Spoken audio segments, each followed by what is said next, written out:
Welcome everybody once again to this fourth video lesson of the French Revolution. I hope you all would have gone through the previous video lessons with sincerity as I have requested you in my last video. Now in previous video we have read about outbreak of the revolution. We discussed about what were the causes, why the anger accumulated in the mind of people that burst on 14 July 1789 with the incident of demolition of fortress prison Bastille. Now in this video we are going to discuss about how France became constitutional monarchy. We know that prior to revolution there were absolute monarchy in France under Louis XVI. So even after the revolution the ruler remained Louis XVI, but it was an extraordinary transition in France from absolute monarchy to constitutional monarchy. So actually that we are going to discuss in this video, but before that the section demolish the doubt section. Now in this section we will discuss about some of the doubt raised by some of the students. Now the doubt that was raised was between nobility and noble. So we are not going to discuss in detail about all that, but one thing we know that in 11th and 12th century political thinkers, not only in France, almost in all part of Europe, believe that the society is ordered into different society is based upon different order. So basically they believe that society consisted of three order. This three order was those who pray, those who fight, and those who labor. Now this was the basis of the development of this state system. So state system developed in various parts of Europe as well as in France. So when this state system was developed in France, actually some modification occurred in this state system later on. But initially when this state system developed in France, so clearly we know that religion was very deep rooted in our society as well as in European society also, and that's why undoubtedly in this state system clergy had been given highest status. So first state, the society was divided into three states in this state system: first state, second state, and third state. First state comprises of clergy, no doubt over that. Now second state comprises of the nobility, and third state comprises of everyone else who did not comes under first or second state. So in the second state, when the state system developed, in the second state, that means the nobility include the king, queen, nobles. Nobles was of two types: nobles of sword and nobles of robe. Relative of the kings, dukes, marquises, counts, viscounts, barons, knights, all this were included into nobility in the second state. Now the question is ki what nobility was?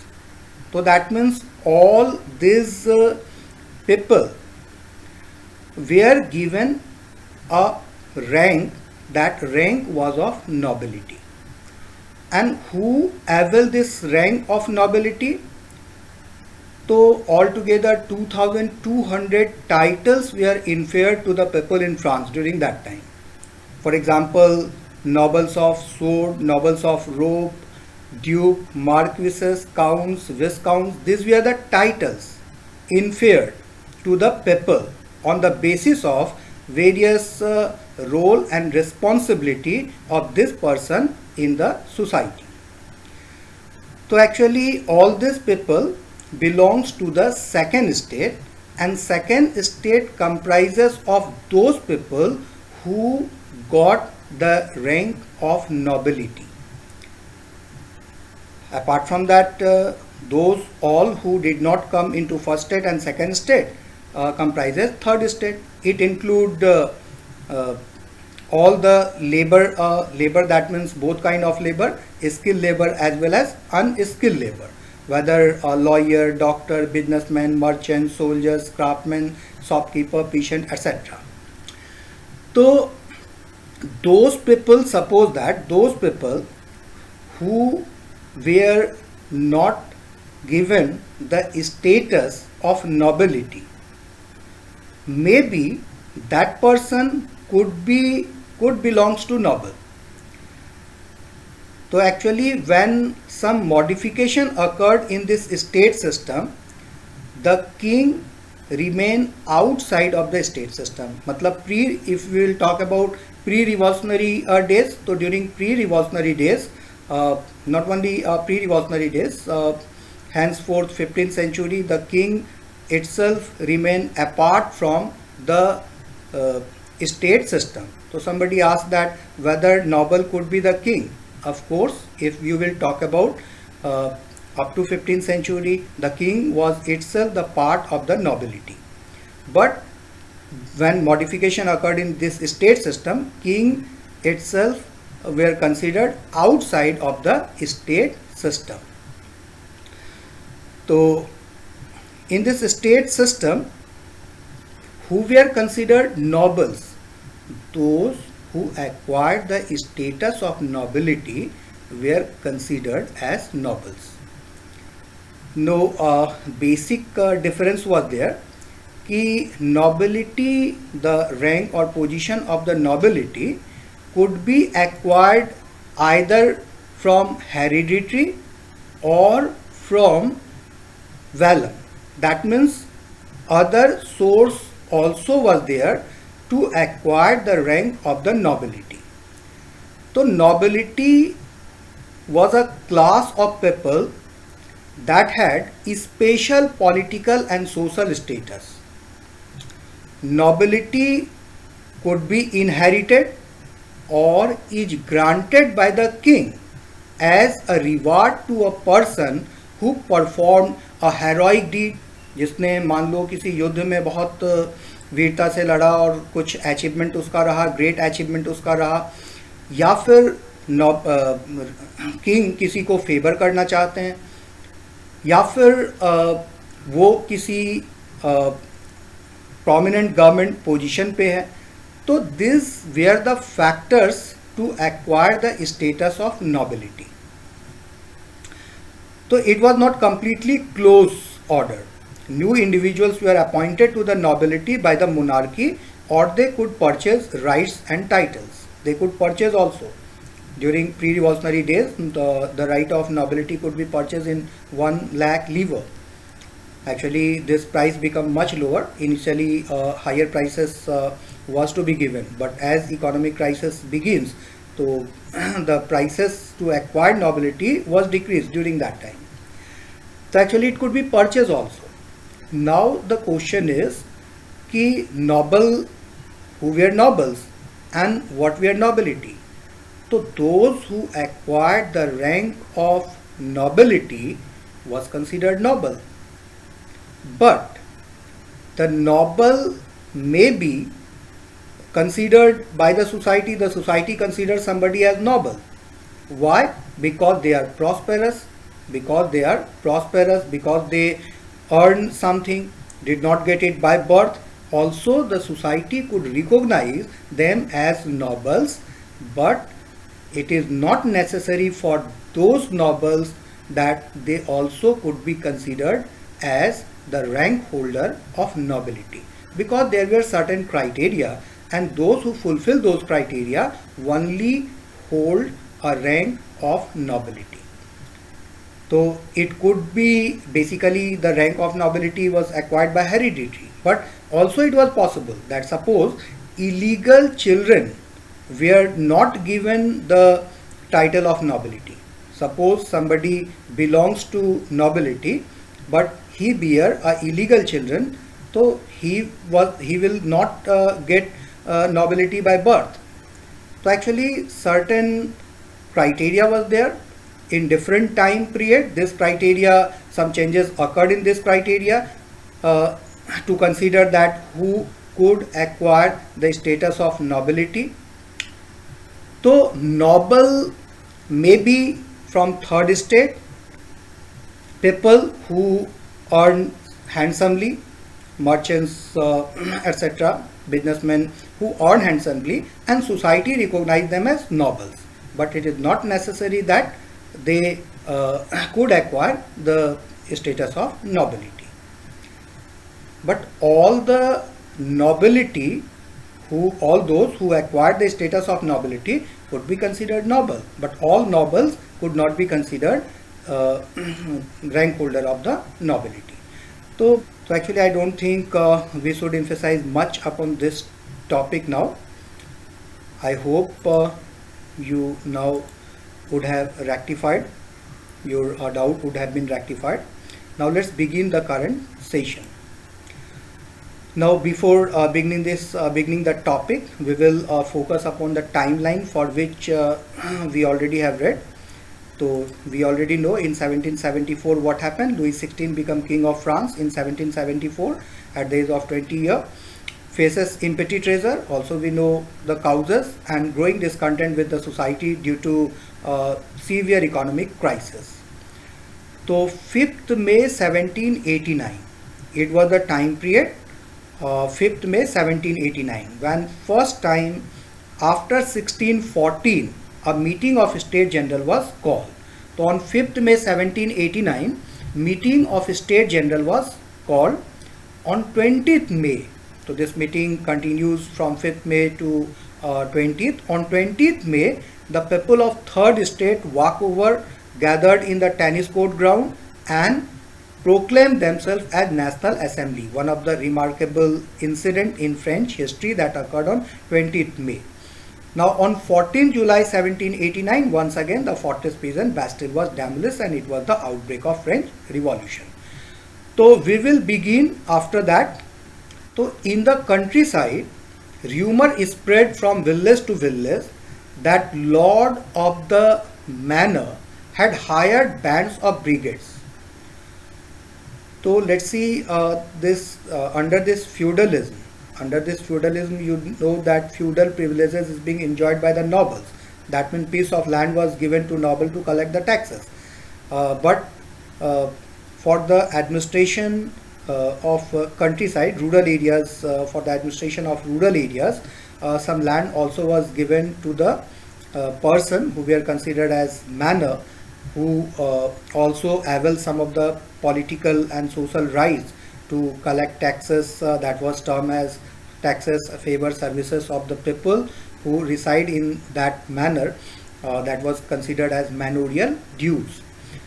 So actually those manor who hold that land so was termed as lords of the manor. So rumor spread from village to village that lords of the manor had hired bands of brigade who were on their way to destroy the ripe crop. Matlab, the rumor was that this brigade will come, they will destroy the ripe crop, they will loot their grain, they will kill them. So actually such kind of rumor spread from village to village. If you will have to define, so you could write the land over which a lord had domain अधिकार जिनका होता था and could exercise certain rights and privileges along with his mansion in medieval Western Europe was termed as manor. Now bands of brigades also you could understand कि group of people with some horrifying objective could be considered as band of brigades. So rumor was there in the countryside that soon some people who had been hired by the lords of the manor will attack over them, will loot their grains, will burn their crops. So such kind of rumor was there. So caught in a frenzy of fear, डर के उन्माद में, the peasants in several district seize hoes pitchfork, जो भी whatever agriculture equipments they got, they took in numbers and begin to attack Chatox, the building of the manor, mansion of the manor also was called Chatox. They looted, hoarded grain, burned down documents containing records of manorial dues, whatever services in terms of cash or kind that the manor could get from the villagers were called manorial dues. So a large number of nobles fled from their homes. So this attack was upon nobles, upon manors, many of them migrating to neighboring countries. So this incident that occurred between July and August 1989, fortress prison Bastille was demolished. We could understand people was in anger. Now in countryside also, when such rumor spread that lords of the manor had hired a band of brigades and soon they will burn their crops. So in such condition, they whatever agriculture equipments they got, खुरपी कुदाल कुलाड़ी जो भी उनको मिला लेकर वो they begin to attack over Chatox, that was manor house or even noble's house. So this and nobles were compelled to flee. Most of the nobles fled from and took shelter in other countries. So that means this panic condition, this panic among the nobles in French history is termed as the Great Fear. So between July and August 1789, a period during which rural peasants revolted against their feudal landlords and wreaked havoc in the French countryside, including July 14, the date of the storming of the Bastille. So great fear spread, condition was severe both in countryside as well as in urban area. So we could see in urban area in the Paris fortress prison Bastille was demolished. In rural area Chatox were attacked, nobles were chased. So actually not much nobles were killed between this period, only 3 nobles were killed, but so many incidents occurred when villagers chased nobles. They killed only in such condition when noble tried to resist. When they fled, so actually most of the nobles were compelled to fled the region. So it was termed as this situation, this panic situation between July and August was termed as Great Fear. So Château you could define कि Chatox is a manor house or residence of the lord of the manor with or without fortification. तो कुछ में fortification भी होता था, मतलब घेराबंदी चारों तरफ, और कुछ without fortification भी होते थे. Now you could understand कि what kind of condition is there in France. Urban area, new middle class, they were spreading awareness among the people, and people were anger was in the mind of people. Too much anger accumulated in the mind of people. Now in countryside also, as rumor spread, so now the situation was not under control for the ruler. In such condition, Louis XVI, then the king, was compelled to accept the demand of the third estate. ये पूरा revolution जिस कारण से हो रहा था, तो actually Louis 16 was compelled to accept the demand, जो भी थर्ड स्टेट के डिमांड्स थे, to pacify the situation. तो faced with the power of the revolution by the peasants and as well as middle class also. So faced with the power of revolution by the peasants, Louis XVI finally accorded, अपनी सहमति देना, Louis XVI finally accorded recognition to the National Assembly. तो in the tennis court ground जो third state के representative gathered हुए थे, उन्होंने ही अपने आप को नेशनल असेंबली प्रोक्लेम किया था, और Louis 16 now was compelled to give his acceptance for the recognition of National Assembly. and accepted that their power now would be checked by a constitution. So we already know कि they assemble in the tennis court ground. Third state के representative जब state general की meeting बुलाई गई थी तो state general की meeting से वो वॉक ओवर करके टेनिस कोर्ट ग्राउंड में गैदर हुए थे और वहाँ उन्होंने शपथ ली थी क्या कि they will not disperse unless and until they will prepare a constitution for France. So while they were busy in making constitution, all these event and incidents were occurring in the countryside as well as in urban area also. So under such condition, Louis XVI was compelled to accord the constitution. So National Assembly complete its drafting of the constitution in 1791. But when this National Assembly was recognized, मतलब कि जब accept कर लिया गया कि ये national assembly king Louis 16 accorded recognition to this national assembly, तो सबसे पहले ये रिकॉग्निशन कब मिला?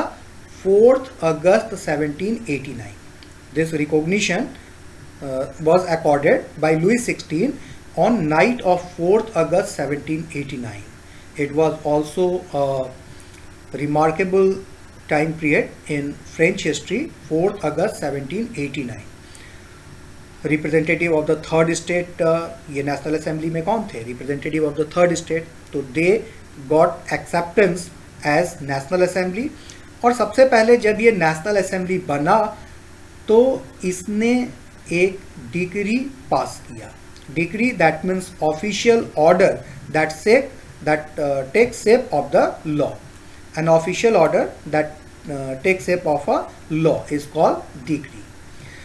So on 4th August, it is also one of the very important question. So you should note it down and try to memorize after this video. So on the night of 4th August 1789, the assembly passed a decree. तो point wise इसको निश्चित तौर पे याद रखोगे. According to this decree, feudal system was abolished. Feudal system was abolished. तो इतने दिनों से जो since from 11th century जो feudal system practice किया जा रहा था, तो ultimately this feudal system that was exploitive to the peasants, to the workers, to the common people, now this feudal system was abolished.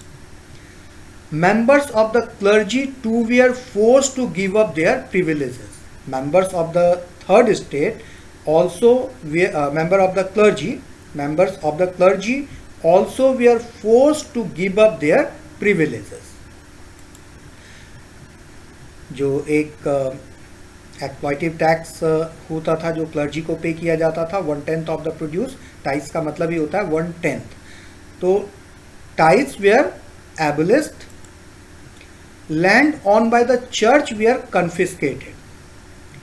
और ये जो land owned by church were confiscated, तो by this as a result the government acquired asset worth at least 2 billion livres. That was helpful in repaying the loan. So actually on the night of 4th August 1789, the assembly passed a decree. Feudal system was abolished. Members of the clergy too were forced to give up their privileges. Tithes were abolished. Lands owned by the church were confiscated. As a result, the government acquired asset worth at least 2 billion livres. So it was the immediate effect of recognition of National Assembly. कि जैसे ही national assembly को recognition मिला on the night of 4th August 1789, first of all सबसे पहले इसने क्या किया, तो एक डिग्री पास किया और जिसके अंतर्गत फ्यूडल सिस्टम को खत्म कर दिया. Now national assembly still we are busy in drafting constitution. So this is 2.1 and in this section we are going to read France become constitutional monarch.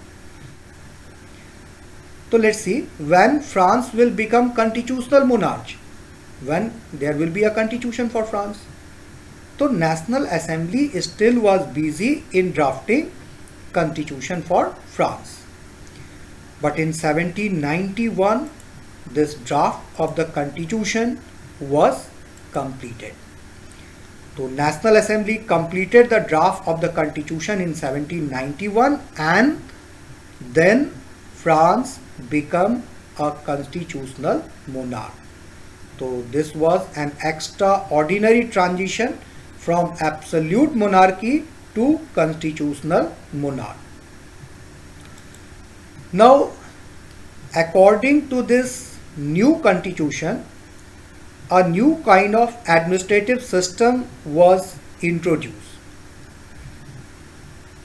First of all, the citizen, according to the new constitution, what was the administrative system? So, according to the new constitution, the citizen was divided into two groups. One group is called active citizen, other group were called passive citizen. Who were active citizen? Those who were entitled to vote, those who have voting right, those who had voting right were called active citizen, and those who did not get voting right were called passive citizen. तो ठीक है, ये तो कि जो voting right जिनको मिला वो एक्टिव सिटीजन, मगर किनको मिला? Who got this voting right? All those who could pay taxes equivalent to 3 days labourers wage. मतलब कि उस वक्त लेबर का जो वेज, एक दिन लेबर का जो वेज निर्धारित किया गया उसके अनुसार 3 दिन का जितना वेज होता है, कम से कम उतना टैक्स जो पे करते हैं उनको एक्टिव सिटीजन का दर्जा दिया जाएगा. 2 कंडीशन और था, 25 ईयर्स और एवब. एज कितना होना चाहिए? 25 ईयर्स और एवब और मेल होना चाहिए. दैट मीन्स कौन कौन रह गए जिनको वोटिंग राइट्स नहीं मिला? तो all the women, all the male or female below 25 years of age, and non-propertied men who could not pay taxes equivalent to 3 days wage of labor. 3 days labor wage के इतना जो tax नहीं दे सकते थे, तो all women and children or youth below 25 years of age, so they remain passive citizen. So what do you mean by active citizen? What do you mean by passive citizen? 2 important question is there. So all those who are entitled to vote, या ऐसे लिखोगे, all those who could pay taxes equivalent to 3 days laborer's wage and were entitled to vote were called active citizen. All the female people below 25 years of age and all those male who could not pay taxes equivalent to 3 days laborer's wage were termed as passive citizen. So the population was divided into active citizen who got right to vote and passive citizen who did not have right to vote. So common conviction among the Enlightenment thinkers during that time was that voting rights should be with the propertied men only. So it was common conviction even among the people of the third state during that time that voting rights would be given to propertied men only. Now how this, according to this constitution, how this National Assembly will be constituted? So according to the constitution, National Assembly will be constituted indirectly, not directly from active citizen. तो ये कैसे national assembly गठित होगा? तो active citizen who were only 4 million out of 28 million people. तो जितने भी active citizen हैं वो active citizen they will elect almost about 50,000 electors. ये इलेक्टर्स जो चुने जाएंगे वो एक्टिव सिटीजन के वोट से चुने जाएंगे. ये तो डायरेक्टली चुने जाएंगे इलेक्टर्स. अमोंग द इलेक्टर्स, अब इलेक्टर्स नेशनल असेंबली के सदस्य के लिए ये वोट नहीं करेंगे, एक्टिव सिटीजन इलेक्टर सिर्फ चूज करेंगे. और जो इलेक्टर्स होंगे ऑलमोस्ट अबाउट 50,000 में, आउट ऑफ दिस इलेक्टर्स जो टैक्स पेमेंट के हाईएस्ट ब्रैकेट में आते हों, ऐसे almost about 745 member will be chosen as member of National Assembly. So actually this member of National Assembly will be property men only. Now this active citizen, with direct vote of this active citizen, the judges were appointed. So this is how the member of National Assembly will be elected. They will be elected indirectly. Now the power of the government was divided among judiciary, executive and legislature. Power of the government was divided between judiciary, executive and legislature as proposed by Montesquieu. As you read earlier, Montesquieu जैसा propose किए थे कि power of the government should be divided between different organ. So the same way, power of the government, decision making power, was divided among judiciary, executive and legislature. So this National Assembly were considered as legislature, king and their ministers were considered as executive, and judge or court system जो था, that was part of judiciary. Now National Assembly retain veto power with itself. National Assembly retain veto power with itself. What does it mean? Veto power means power of negative voting. Veto power means power of negative voting. What is this power of negative voting? So suppose king has ordered something. Whatever order of the king is, it is not acceptable to National Assembly. So National Assembly could utilize its veto power to consider the order of the king null and void. The king's order will become null and void if this National Assembly will enjoy this veto power. The same way as 5 members of Security Council enjoy the veto power. Suppose that almost all the country of United Nations will say something and only one country out of all those 5 countries who are member of Security Council will say something against that, so that proposal of United Nations will not be passed.